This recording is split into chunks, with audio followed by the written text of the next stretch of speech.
Nah ibu-ibu, sekarang kita masuk ke langkah yang ke-6. Nah langkah yang ke-6 kita akan membahas mengenai akibat eksploitasi terhadap anak. Nah di tahap ini atau di langkah ini kita akan bermain cerita. Nah sekarang ibu-ibu coba dibuka buku pintarnya yang sudah ada di depan jenengan semuanya.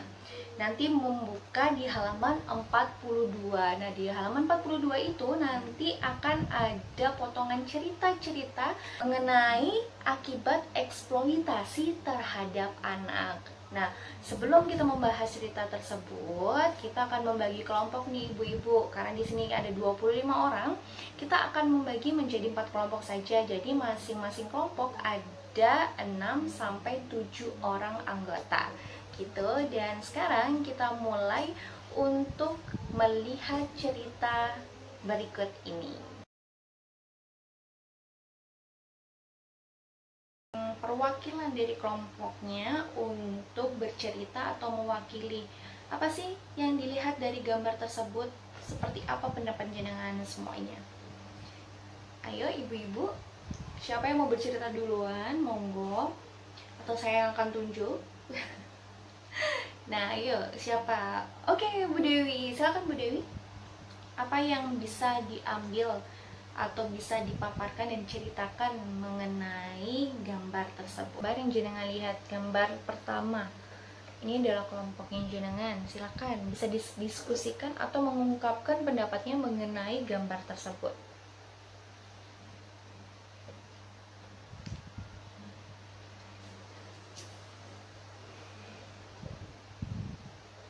Oke, kenapa? Anak kecil yang berjualan koran. Oke, seharusnya mendapatkan pendidikan. Benar. Nah, di gambar pertama ini kita bisa lihat nih ibu-ibu, seorang anak yang harusnya bersekolah malah berjualan koran. Bayangin aja, anak sekecil ini. Seperti lagu Iwan Fals ya. Anak sekecil itu berkelahi dengan waktu. Benar ya. Jadi dia mencari uang, kejar-kejaran nih untuk menghasilkan uang. Kalau dia nggak cari uang, keluarganya nggak akan makan, kan seperti itu. Kita lihat lagi, ini si anak kenapa ibu-ibu? Nah, melihat ke arah sekolahan, bermimpi nih ingin sekolah seperti anak-anak yang lainnya. Benar nggak? Anak sekecil ini seharusnya bersekolah, duduk manis, menerima pendidikan. Benar nggak?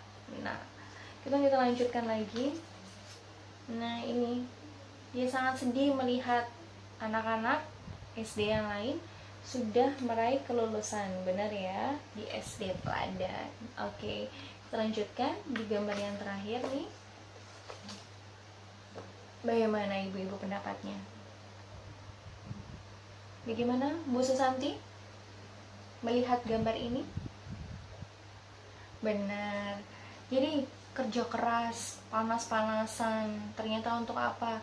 Ngasihin uangnya kepada orang tuanya.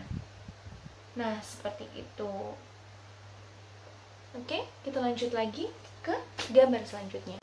Nah, kemudian kita akan bahas lagi di gambar yang kedua nih ibu-ibu. Nah, gambar yang kedua kita bisa lihat nih, di sini gambarnya. Anggap aja ini Agus sama Ita, ya kan? Dan ini Pak Rusli. Pak Rusli, Agus dan Ita sedang bekerja. Agus dan Ita membantu ayahnya untuk mendapatkan uang. Benar. Pekerjaan yang dilakukan Agus dan Ita luar biasa berat. Jadi, ini adalah hal yang tidak wajar. Pekerjaan yang begitu berat dikerjakan oleh dua orang anak kecil. Kemudian Agus dan Ita kenapa nih ibu-ibu? Nah, melihat ada anak yang lewat pakai seragam, mikir, kapan aku bisa seperti mereka? Saking pekerjaan yang berat, kemudian berjam-jam, akhirnya si Agus sakit nih. Akhirnya Pak Rusli bekerja sendiri. Bukannya kepikiran kapan pekerjaannya selesai, tapi mikirin juga anaknya sakit. Gimana? Harus gimana lagi? Akhirnya dibawalah ke puskesmas. Di puskesmas, dokternya bilang apa? Bilang apa nih ibu-ibu? Kira-kira apa yang dibilang dokter? Nah, seperti yang dipaparkan di gambar ini tadi, Katanya anaknya kecapean dan kurang gizi. Nah, itu yang terjadi. Akhirnya si Agus sakit. Yuk, kita lanjut lagi di gambar ya. Gambar yang ketiga, ini cukup miris. Ya enggak? Udah susah, punya anak kecil, ditinggal pula sama suaminya. Gimana nggak hancur nih ibu muda ini? Iya kan? Saat ditinggal, apa yang dilakukan si ibu? Berpikir, aduh gimana caranya mendapatkan uang, menafkahi anak yang masih balita. Siapa yang mengasuh pada saat bekerja? Akhirnya jalan salah satunya adalah membawa di tempat kerjanya. Iya, kalau di tempat kerjanya itu majikannya baik. Kalau enggak, ya seperti ini, seperti yang digambar. Kerja kok bawa anak, judes banget sih. Kayak gitu ya. Lanjut lagi nih ibu-ibu. Nah ini, saking gak kuatnya, saking gak tahu harus menafkahi seperti apa, akhirnya jalan satu-satunya yang dilakukan oleh ibu muda ini adalah menjual anaknya ke orang lain. Dia gak mikirin nih anaknya nanti entah mau dirawat atau enggak, dia kan gak tahu. Saking butuhnya uang, kepepetnya, maka dia melakukan hal ini.